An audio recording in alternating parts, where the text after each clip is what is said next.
देखिए, कल आपको बताया जा रहा था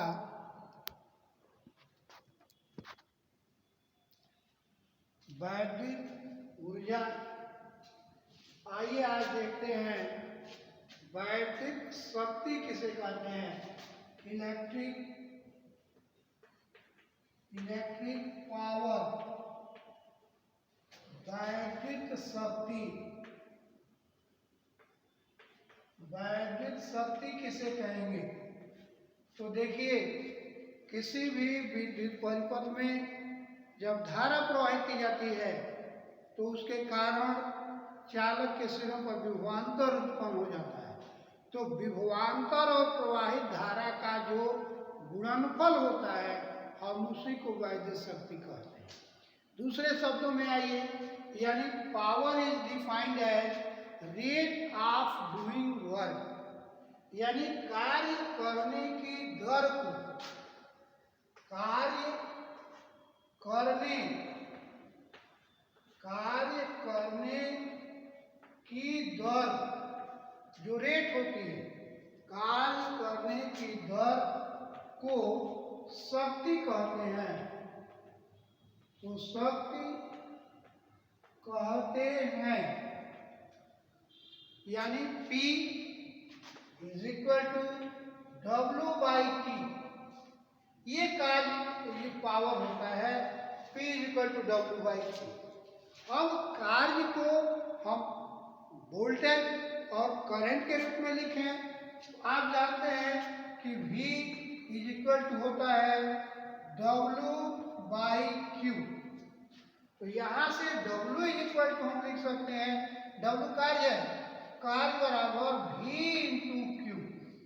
अब यहाँ लिख दिया जाए P, तो P बराबर क्या हो जाएगा?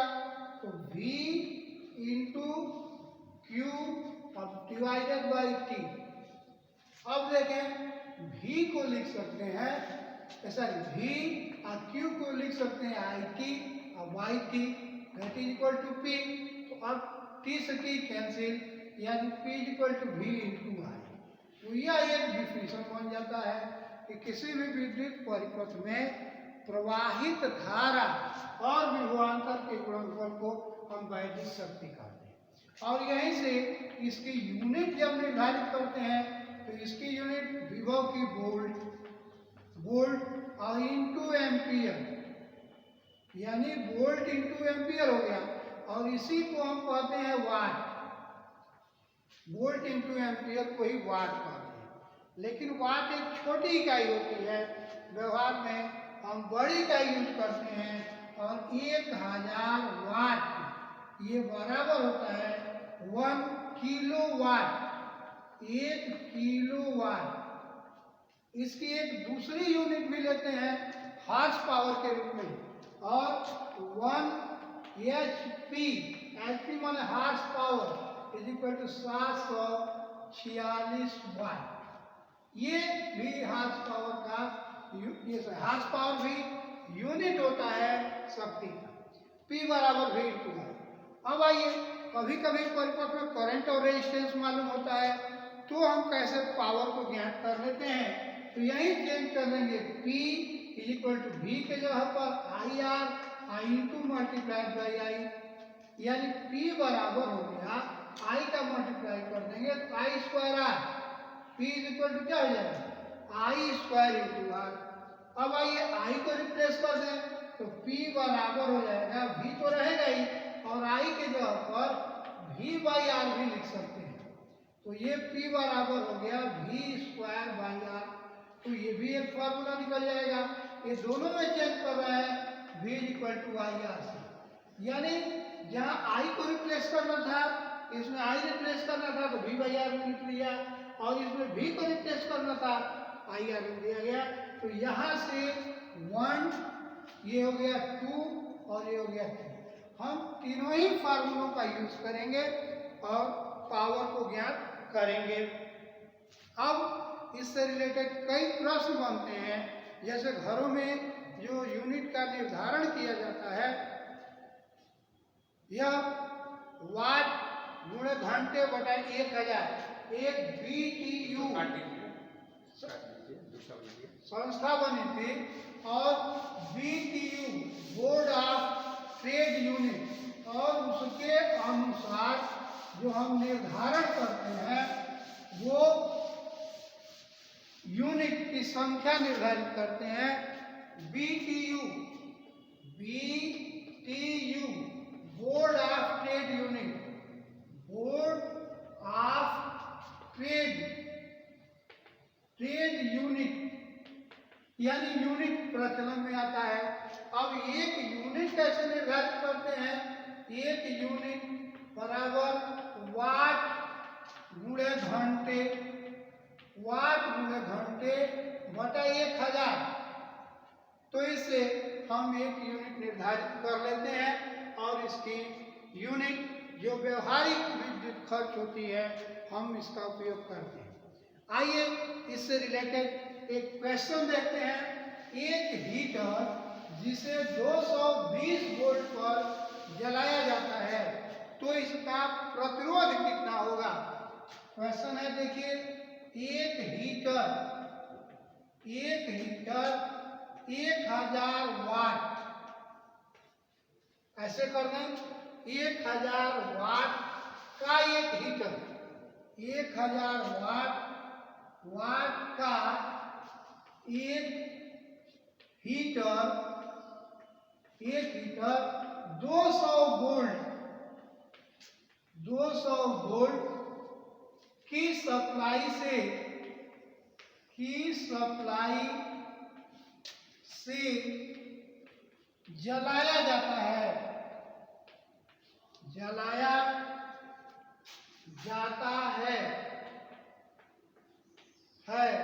तो यह कितनी धारा ले रहा है?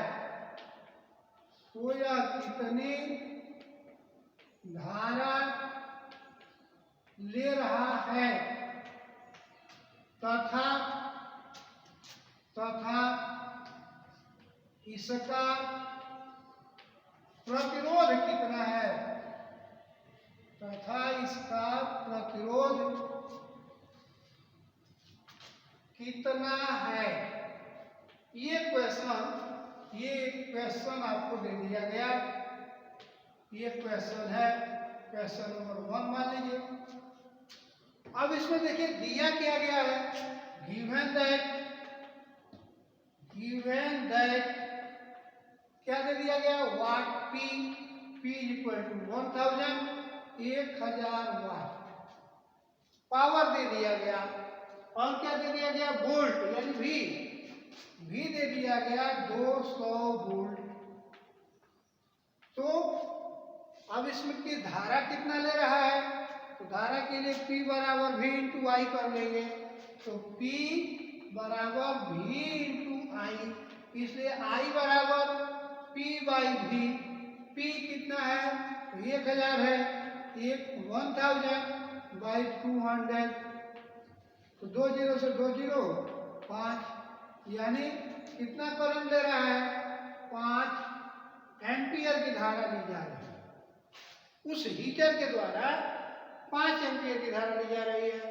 और सेकेंड, ये तो फर्स्ट पूछा था, सेकेंड तो दोनों से V और I मालूम हो गया, तो R निकाल लीजिए। V बराबर IR, तो इसलिए R बराबर V बाई आई, तो V है 200 और I है 5, तो ये हो गया 40 ओम, 5 चौके 20 40, तो R का मान हो गया, यानी I हो गया 5 एम्पियर और R हो गया 40 ओम। देखिए ये क्वेश्चन हो गया, I और R का गुणा करेंगे तो देखिए 200 वोल्ट हो जाएगा। तो इस तरह से हम इस क्वेश्चन को कर लिए जिसमें ये दिया गया था। अब आइए एक क्वेश्चन आपको दे रहा हूं, लिखिए, एक चालक कार जिसमें 20 एम्पियर की धारा प्रवाहित की जा रही है, एक चालक कार जिसमें 20 एम्पियर की धारा प्रवाहित की जा रही है, यदि उसे 200 वोल्ट की सप्लाई से जोड़ दिया जाए तो वह कितनी शक्ति लेगा। क्वेश्चन देखिए, एक चालक कार जिसमें 20 एम्पियर की धारा प्रवाहित की जा रही है,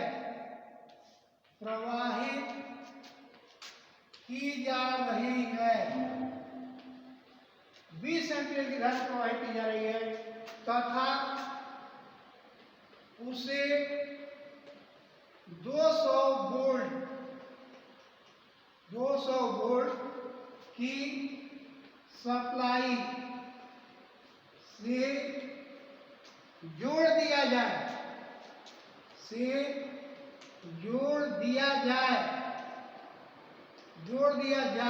तो उसकी शक्ति कितनी हो जाएगी। तो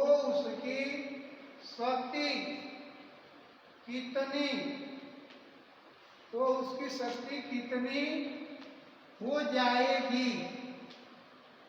यदि ऐसा कर दिया जाए तो क्या हो जाएगा, उसकी शक्ति कितनी हो जाएगी। इसको आप करेंगे, छोटा सा क्वेश्चन है और फिर नेक्स्ट कल देखा जाएगा इससे आगे जो भी संभव होगा।